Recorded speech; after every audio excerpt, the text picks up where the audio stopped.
Police encounter रे दुर्दांत अपराधी टीमा झांकर आहत 3 सहयोगी गिरफ।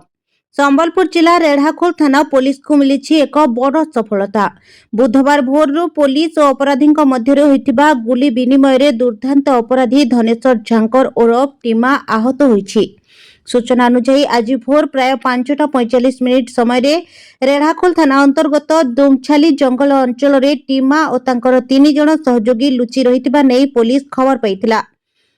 रेढ़ाखोल पुलिस टीम सेठारे पहुंची सेमानकु काबू करबाकू चेष्टा करिथिबा बेले अभियुक्त टीमा पुलिस उपरकू गुली चलाई फेरार हेबाकू उद्यम करिथिला। यह देखि अभियुक्त माने पुलिस उपरकू 3 राउंड गुली चलाई खसी जिबाकू प्रयास करिथिले, मात्र पुलिस पक्षरु आत्मरक्षा पाई 2 राउंड गुली चलाइथिला। पुलिस रो नियंत्रित गुली चालना रे टीमांक डाहाण गोड़रे गुली बाजिथिला।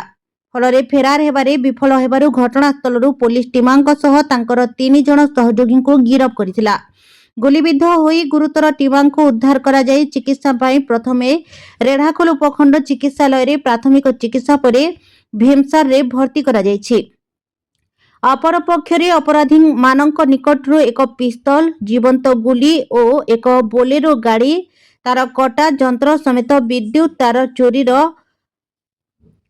तार चोरी रे व्यवहृत विभिन्न सामग्री जबत करिछि।